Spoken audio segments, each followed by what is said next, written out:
Hello, everyone. Welcome to KTAL News Now. I'm your host, Anthony Mocklin, and we are currently in the middle of covering a story that happened on Sunday morning.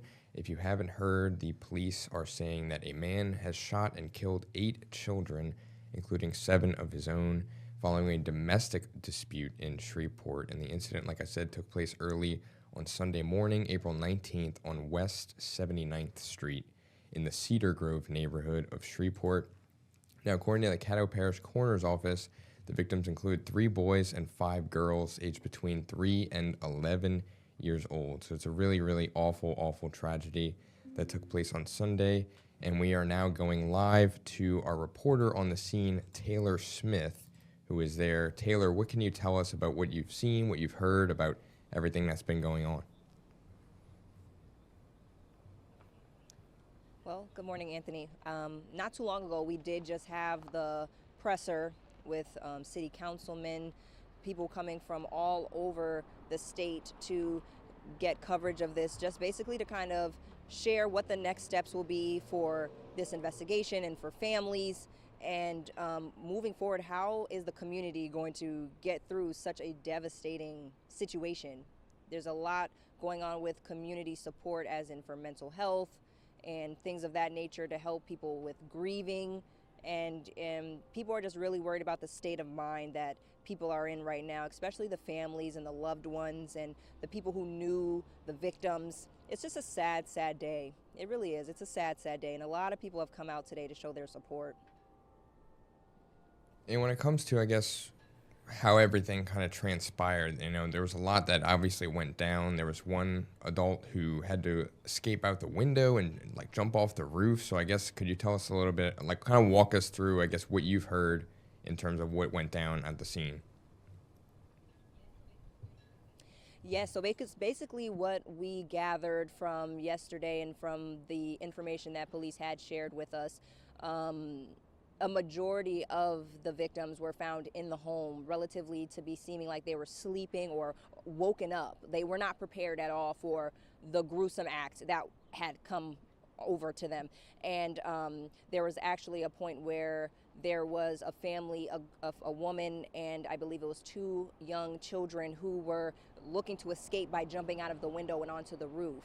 Now, one of the adult women, she made it out, and then another young boy, he made it out as well. But a third victim, who was also one of the victims, he did not, unfortunately, make it out. He was shot and killed with a gunshot wound in the head, and he was found on the back side of the house.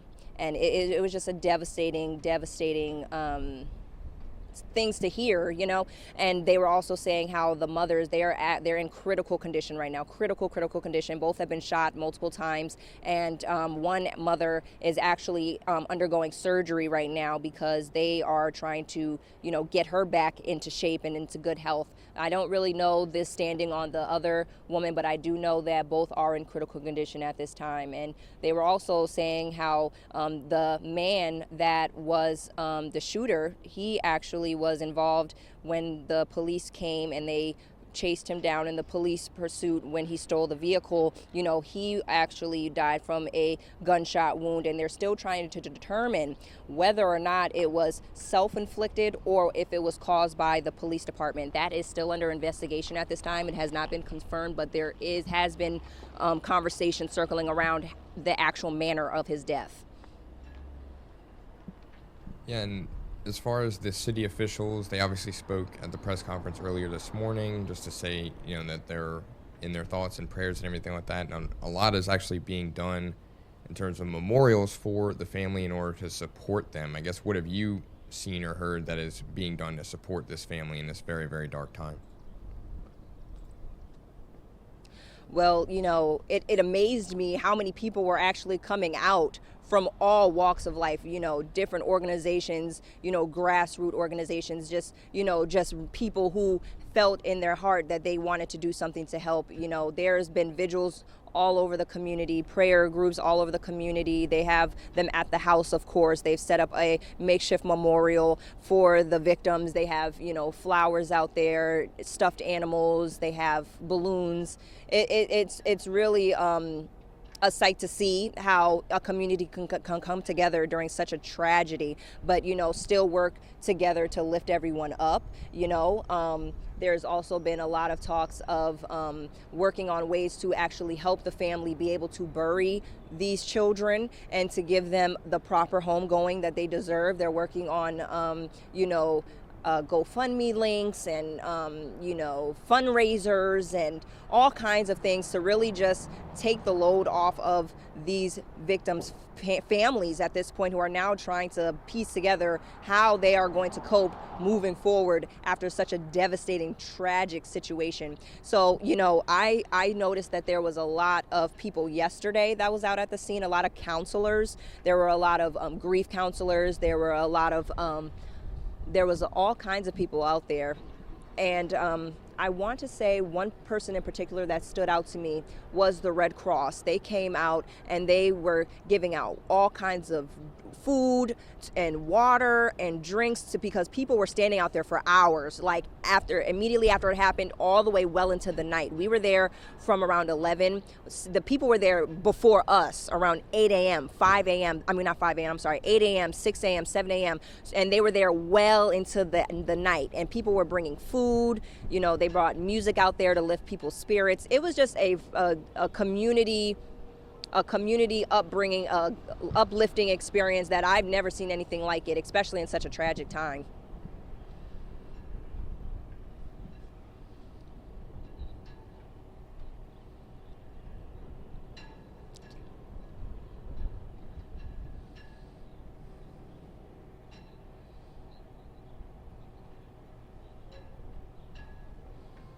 Well, my biggest thing is that they're here to help. They're here to help, and they are very, very, very deeply hurt about this situation. And domestic violence is a very well-known issue here in Shreveport. And, I think they are just like, please, if you or someone that is going through something, speak up, say something, tell somebody. The resources are there to help you. They go above and beyond, and I can vouch because they have actually gave us a list of resources that we can also give out as well to people in need, as far as domestic violence support for victims. And so, they're just like, at the end of the day, if you are going through something, or if you know somebody that's going through something, the resources are there. Be sure that you are, vocal, and make sure that people know so that they can help you, because we don't want it to get to a point where it's like what we have seen yesterday, to the point where now it's just a devastating situation. And not saying that this could have been avoided, but I'm just saying that, to prevent something like this from occurring in the future to somebody else who may be going through something similar, get the help as soon as you can, because it is there. All right, well, thank you so much, Taylor. We appreciate all of your coverage. That has been very, very helpful and illuminating, to say the least. And like I said, we're sending our thoughts and prayers to the family and everybody involved. So again, really appreciate it, Taylor. Thank you so much. Of course, thank you.